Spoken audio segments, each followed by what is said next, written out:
Mes frères et sœurs, que la paix soit avec vous. Le sujet de cette vidéo d'aujourd'hui, c'est d'expliquer quelle forme d'esclavage est permise dans l'islam d'après les textes du Coran. Je dois vous rappeler comme toujours que le but de mes vidéos n'est pas d'offenser ou de dénigrer nos amis musulmans. Le but de mes vidéos, dont celle-ci, c'est d'aider à comprendre certains sujets, non pas en les interprétant moi-même, mais en m'aidant des sources de l'islam, dont le Coran, donc le livre saint de l'islam, les sahirs dans la Sunna, la Sira, biographie officielle du prophète Mohammed, les tafsirs, c'est-à-dire les commentaires des éminents exégètes. Lorsqu'un chrétien émet une critique sur le fait que dans l'islam, l'esclavage était permis d'après les textes du Coran, nos amis musulmans nous répondent de façon tout à fait légitime que dans la Bible, dont l'Ancien Testament, les références qui font mention de la pratique de l'esclavage sont nombreuses. C'est vrai, mais il ne s'agissait pas d'esclavage oppressif et contrairement aux textes de l'islam, les textes de la Bible nous révèlent qu'il ne s'agissait pas d'esclavage sexuel sur des captifs de guerre pour propager une religion. Mais dans un souci d'équité, je prendrai des références de la Bible en plus celle du Coran. On tentera d'expliquer les différences point par point. C'est pour cela que cette vidéo se présentera en deux parties et la seconde vidéo reprendra les versets qui font mention de l'esclavage dans l'Ancien Testament. Pour commencer cette vidéo sur l'esclavage, voici un extrait du texte du Coran qui indique que la sexualité avec les esclaves est permise en plus de celle avec la ou les épouses. Coran, sourate 23, versets 1 à 7, dit ceci. Au nom d'Allah, le tout miséricordieux, le très miséricordieux. Bienheureux sont certes les croyants, ceux qui sont humbles dans leur salat, qui se détournent des futilités, qui s'acquittent de la zakat et qui préservent leur sexe de tout rapport, si ce n'est qu'avec leurs épouses ou les esclaves qu'ils possèdent, car là vraiment on ne peut les blâmer. Alors que ceux qui cherchent au-delà de ces limites sont des transgresseurs. Fin de citation. Voici l'extrait d'une émission de télévision arabe où un professeur d'études islamiques explique dans quel cadre la pratique de l'esclavage sexuel est permise dans l'islam. Écoutons-la. ملك اليمين كان نظاما موجودا قبل الإسلام في كل الأمم كل الدول مش الجاهلية وبس وكان أي حد يتاجر في الحر أو في الحرة ويبيع فيه اللي بنسميه بيع الأحرار زي ما بيحدث الآن اللي هو بيع الأعضاء والأحرار نفسهم وكلام بالده لكن لما الإسلام جه بقى نظمه بإيه؟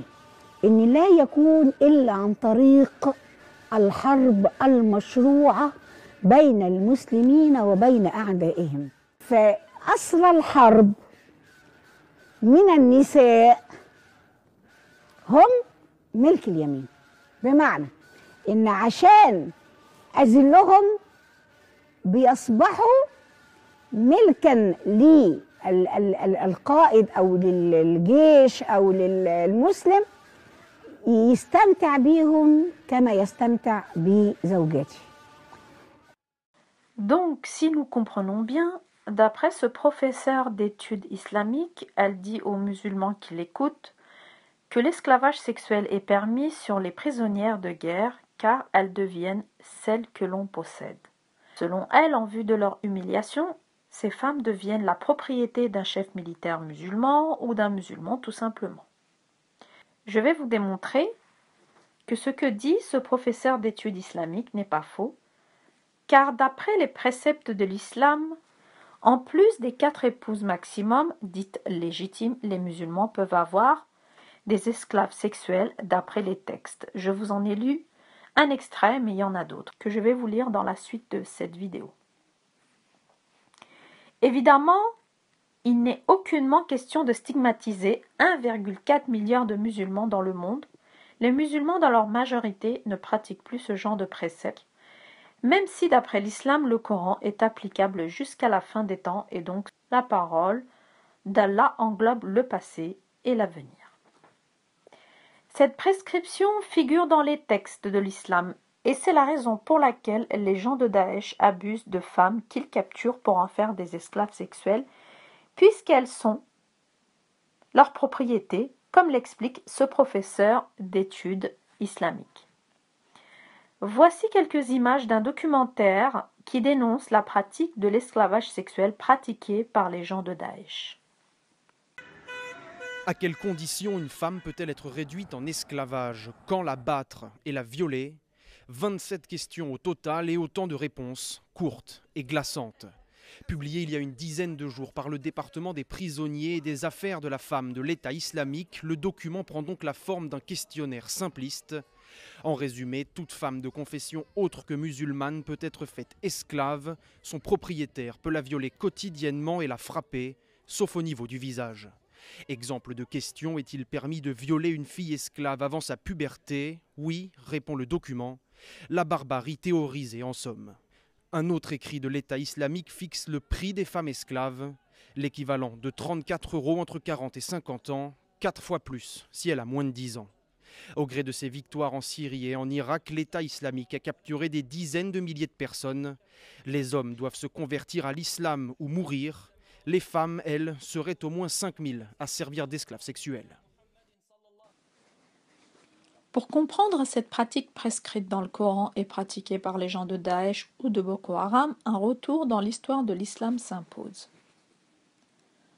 À l'époque de Mohammed, puis les califes qui l'ont succédé, les hommes qui n'adhéraient pas à la religion d'Allah étaient tués et les femmes constituées prisonnières lorsqu'elles n'étaient pas vendues sur des marchés comme esclaves à d'autres pour en récolter un butin. Elles pouvaient être gardées par les musulmans en tant qu'esclaves sexuelles en toute propriété, en plus de leurs épouses. En gros, ils pouvaient violer les esclaves, et violer les esclaves, c'est les opprimer évidemment. Ceci était donc un esclavage oppressif. Quand on sait cela, on comprend mieux d'où vient le fait que des sultans en Orient avaient des harems avec des centaines de femmes esclaves sexuelles. Si une personne normalement constituée et qui défend des valeurs morales lit les textes de l'islam, elle serait choquée et surtout, cette personne ne comprendrait pas que le Coran rende licite des relations sexuelles sur des esclaves que les musulmans posséderaient, en plus de leurs épouses, et que ces textes indiquent le nombre accordé d'esclaves sexuels serait illimité. Vous avez bien entendu le nombre illimité d'après les tafsirs. Comment comprendre que le Coran indique que la fornication hors mariage ou l'adultère serait un grave péché mortel, sauf si les rapports sexuels sont avec des esclaves qu'il possède. Nous lisons à propos des nombreuses femmes que Mohammed avait dans la sourate 33, verset 52, je cite « Il n'était plus permis désormais de prendre d'autres femmes, ni de changer d'épouse, même si leur beauté te plaît, à l'exception des esclaves que tu possèdes, et Allah observe toutes choses. » Fin de citation. Et le tafsir du verset 33-52 par Ibn Kathir, page 206, précise ceci à ce propos. Je cite. « Nous n'oublions pas les règles que nous leur avons prescrites à l'égard de leurs épouses et de leurs esclaves. On entend par cela que l'homme ne peut avoir plus que 4 femmes à la fois en dehors des esclaves dont leur nombre est illimité. Dans chaque mariage, il doit y avoir un tuteur légal, une dot fixée et des témoins. Mais le prophète, qu'Allah le bénisse et le salue, en était exempt, et ceci afin qu'il n'y ait sur lui aucune charge embarrassante. » Fin de citation. Je n'ai pas inventé ces textes du Coran et des tafsirs. Ils existent, et les gens qui sont qualifiés de terroristes, d'extrémistes, de fondamentalistes ou de non-musulmans les applique à la lettre. Vous avez bien compris de qui je veux parler. Je veux parler de Boko Haram, de Daesh, de l'État islamique, etc. Pour ceux qui ne savent pas ce que sont les tafsirs, il s'agit des commentaires des éminents exégètes. Dans l'islam, on s'en sert afin de ne pas donner une interprétation trop personnelle au verset, qu'il ne soit pas celle des oulémas dans leur majorité. L'exégèse coranique prend comme source les hadiths sahih, le Coran, la Sira et cite d'autres commentateurs. C'est toute une science. Puisqu'il est traduit en français, je prends toujours Ibn Kathir, qui est la référence chez les sunnites en matière d'exégèse coranique. Dans un souci de longueur vidéo, je ne lirai que la partie du tafsir qui est en rapport avec le sujet. Mais parfois je lirai tout de même tout le tafsir concerné, si cela est nécessaire. Relisons la sourate 23, versets 1 à 7, qui dit ceci, je cite. « Au nom d'Allah, le tout miséricordieux, le très miséricordieux. Bienheureux sont certes les croyants, ceux qui sont humbles dans leur salat, qui se détournent des futilités, qui s'aguitent de la zakat, et qui préservent leur sexe de tout rapport, si ce n'est qu'avec leurs épouses ou leurs esclaves qu'ils possèdent, car là, vraiment, on ne peut les blâmer. Alors que ceux qui cherchent au-delà de ces limites sont des transgresseurs. » Fin de citation. Nous lisons le tafsir de la sourate 23, versets 1 à 7 du Coran. Je cite. « Au nom d'Allah, le miséricordieux, le très miséricordieux. Heureux les croyants qui prient avec humilité, qui dédaignent les futilités, qui paient la dîme, qui ont une discipline sexuelle, qui n'approchent que leurs épouses ou leurs esclaves, comme cela est permis, mais qui ne désirent pas d'autres femmes, car cela est coupable, qui prient consciencieusement, ce sont eux les héritiers, indiscutables auxquels échouera le paradis pour l'éternité. » L'imam Ahmed rapporte que Omar ben Khattab racontait que lorsque le messager de Dieu, qu'Allah le bénisse et le salue, recevait la révélation, on entendait comme un bourdonnement d'abeilles auprès de son visage. Une fois étant en sa compagnie, il demeura presque 1 heure recevant la révélation. Une fois cessé, il se dirigea vers la Qibla, leva ses 2 mains vers le ciel et dit « Grand Dieu, augmente tes faveurs dont tu vas nous accorder et ne les limite pas. Honore-nous sans nous humilier, donne-nous sans nous priver, préfère-nous aux autres sans leur donner les avantages sur nous. Agrée-nous et sois satisfait de nous. » Puis il nous dit « On vient de me révéler 10 versets. Quiconque les observe sera admis au paradis. » Ensuite, il nous récita les 10 premiers versets de la sourate des croyants, rapportés par Ahmad, Tirmidhi et Nasai. Nasai rapporte que Yazid ben Badnous demanda une fois à Aïcha, que Dieu l'agrée, ô mère des croyants, comment était le comportement du messager de Dieu, qu'Allah le bénisse et le salue? Elle répondit, il se conformait aux enseignements du Coran. Puis elle récita « Heureux les croyants » jusqu'à « qui prient consciencieusement ». Tel était le comportement du prophète. Anas rapporte que l'envoyé de Dieu, qu'Allah le bénisse et le salue, a dit « Dieu créa le paradis de l'Éden de sa main en posant une brique en perle, sur une autre un rubis et sur une troisième en chrysolite. Son bas-fond en musc, ses cailloux en perles et ses herbes en safran. Puis il lui dit « Parle !» Le paradis répondit « Heureux les croyants !» Dieu lui dit alors « Je jure par ma puissance et ma majesté, nul avare n'y sera introduit pour être proche de moi. » Puis l'envoyé de Dieu, qu'Allah le bénisse et le salue, récita « Heureux ceux qui évitent l'avarice » rapporté par Ibn Abi ad-Dunya, Al-Bazar et Tabari. Qui prie consciencieusement, c'est-à-dire qui s'acquitte de la prière avec humilité et recueillement, car Mohamed ben Zirin raconte que les compagnons du messager de Dieu, qu'Allah le bénisse et le salue, regardaient le ciel en priant. Quand ce verset fut descendu, ils abaissèrent leur regard vers la terre, là où ils devaient poser leur front. En fait, le recueillement dans la prière n'est acquis que lorsqu'on débarrasse l'esprit en priant de toute autre préoccupation. La prière serait alors un apaisement pour le cœur et une tranquillité pour l'âme. Le prophète, qu'Allah le bénisse et le salue, disait « On m'a fait aimer le parfum et les femmes. La prière me procure la joie des yeux. » Il disait souvent à Bilal « Ô Bilal, appelle à la prière afin que nos cœurs s'apaisent. » Qui dédaigne les futilités en évitant les propos vains et en se détournant de la vanité ou des péchés comme ont avancé certains exégètes, en décrivant les croyants, Dieu a dit « Et qui, mêlés à une conversation oiseuse, conservent leur dignité. » Qui paie la dîme? Il s'agit de la zakat, l'aumône légale. Bien que ce verset fût révélé à la Mecque, le zakat n'a été imposé comme une prescription qu'à Médine, et précisément en l'an 2 après l'Hégire. Il s'avère que cette zakat était aussi imposée à la Mecque. Dieu a dit à ce sujet « Acquittez la dîme le jour de la récolte ».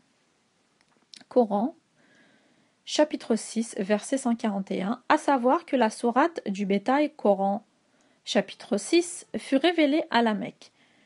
Suivant un autre commentaire, il se peut qu'il s'agit de la purification des âmes et non des biens, ou bien des deux ensemble, étant donné que le croyant fait l'un et l'autre. Qui ont une discipline sexuelle qui n'approche que leurs épouses ou leurs esclaves comme cela est permis, mais qui ne désirent pas d'autres femmes, car cela est coupable. Ce sont ceux qui évitent l'adultère et l'homosexualité, deux actes interdits par Dieu. Ils n'assouvissent leur désir sexuel que sur leurs épouses et les esclaves captifs de guerre qui leur sont permises. Quant à ceux qui convoitent d'autres femmes seraient en tant que transgresseurs aux ordres divins. Mais l'imam Ash-Shafei est allé plus loin en interdisant la masturbation en tirant argument de ces versets. Qui se montrent d'honnêtes dépositaires et tiennent leurs engagements. Ils gardent les dépôts et les restituent à leurs propriétaires.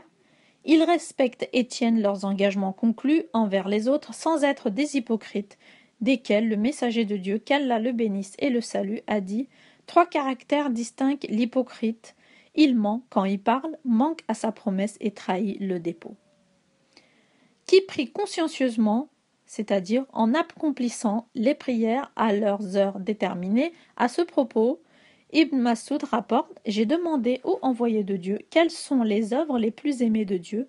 Il me dit la prière accomplie à son heure déterminée, ensuite la piété filiale, ensuite le combat dans le sentier de Dieu. » Rapporté par Bukhari et Muslim.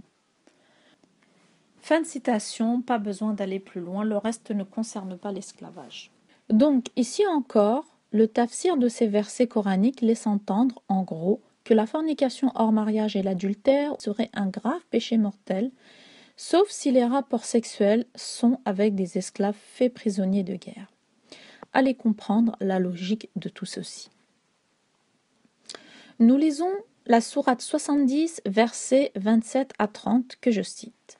« Et ceux qui craignent le châtiment de leur Seigneur, car vraiment, il n'y a nulle assurance contre le châtiment de leur Seigneur, et qui se maintient dans la chasteté, et n'ont de rapport qu'avec leurs épouses ou les esclaves qu'ils possèdent, car dans ce cas, ils ne sont pas blâmables, mais ceux qui cherchent leur plaisir en dehors de cela sont des transgresseurs. » Fin de citation. Et voici le tafsir des versets que je viens de vous lire de la sourate 70 en m'étalant du verset 19 jusqu'à 35. L'homme est constant de nature. Accablé quand un mal l'atteint, la fortune le rend égoïste, seuls font exception les gens pieux. Ceux qui accomplissent avec assiduité leurs devoirs religieux, ceux qui prélèvent sur leur fortune une part pour les mendiants et les malheureux, ceux qui croient fermement au jour dernier, car nul n'est prémuni contre ces châtiments, ceux qui sont chastes et qui n'ont de rapport qu'avec leurs femmes et leurs esclaves, rapport non blâmable. Car quiconque a d'autres rapports que cela sort de la légalité. Et ceux qui gardent fidèlement leur dépôt et respectent la foi jurée, ceux qui témoignent sans réticence, ceux qui ont le souci de leur prière, ceux-là sont bien traités au paradis. Dieu parle de la nature vile de l'homme, qui est versatile et s'affole vite de par sa création. Comment se manifeste cette nature? Dieu le montre dans les versets qui s'ensuivent. Accablé quand un mal l'atteint. Il est timide et perd patience en désespérant de tout bien. Mais par contre, la fortune le rend égoïste et le rend avare envers les autres sans s'acquitter des droits que Dieu a prescrits sur ses richesses. Puis Dieu fait exception en mentionnant les hommes qui se comportent autrement, ceux qui accomplissent avec assiduité leurs devoirs religieux. Et en premier lieu, la prière en observant leur moment déterminé, en accomplissant ses inclinaisons et ses prosternations à la perfection, avec recueillement et ferveur. D'autres ont avancé qu'il s'agit des actes de bien et de charité avec persévérance en se référant à ce hadith dans lequel le messager de Dieu, qu'Allah le bénisse et le salue, a dit: les meilleures pratiques culturelles préférées à Dieu sont celles faites avec assiduité, minime soit-elle. Ceux qui prélèvent sur leur fortune une part pour les mendiants et les malheureux, ceci concerne la zakat comme obligation et une prescription et l'aumône bénévole comme acte de charité. Ceux qui croient fermement au jour dernier en déclarant véridique la résurrection, le jour du jugement et la rétribution. Ils œuvrent pour obtenir une belle récompense en redoutant en même temps le châtiment, car nul n'est prémuni contre ces châtiments qui sont inéluctables, sont ceux que Dieu leur fera grâce. Ceux qui sont chastes en s'abstenant de l'adultère et qui n'ont de rapport qu'avec leurs épouses et leurs esclaves ou leurs captifs de guerre, ces rapports ne sont pas blâmables. Car quiconque a d'autres rapports que cela sort de la légalité. Nous avons déjà parlé de ce sujet en commentant la sourate des croyants, sourate 23. Ceux qui gardent fidèlement leur dépôt et respectent la foi jurée et qui remplissent leurs engagements qu'ils ont pris à l'égard des autres, ceux qui témoignent sans réticence, qui présentent leur témoignage en toute honnêteté sans rien ajouter ou diminuer, car celui qui refuse de témoigner pêche en son cœur. Coran, sourate 2, verset 283. Ceux qui ont souci de leur prière, ils s'en acquittent à leur moment déterminé en observant tous leurs actes, en accomplissant les prescriptions et les surrogatoires avec assiduité. On remarque que Dieu a mentionné la prière au début et à la fin en vue de ses mérites. Voilà ceux qui sont introduits au paradis où ils seront entourés de tous les honneurs. Fin de citation. Voilà, ces textes indiquent clairement que l'esclavage sexuel est une prescription coranique et confirmée de façon claire par les tafsirs et sans compter par la vie de Mohammed dont certaines de ses épouses étaient des captives de guerre, comme Safia, la femme juive. J'ai donné toutes les preuves dans ces textes. Les gens de Daesh ne les ont pas inventés, ils ne les ont pas trouvés dans une pochette surprise. Ils suivent ces textes de l'islam à la lettre. Voilà, la première partie de cette vidéo est maintenant terminée. Je vous propose de ne pas manquer la seconde partie de la vidéo pour les références qui font mention de la pratique de l'esclavage dans l'Ancien Testament. Vous verrez qu'il ne s'agissait pas d'esclavage oppressif, il ne s'agissait pas d'esclavage sexuel sur des captifs de guerre. Et c'est donc dans un souci d'équité que je prendrai des références de la Bible en plus de celles du Coran que je viens de vous donner pour mettre en lumière les différences. Soyez tous bénis dans le nom de notre Seigneur Jésus-Christ. Amen.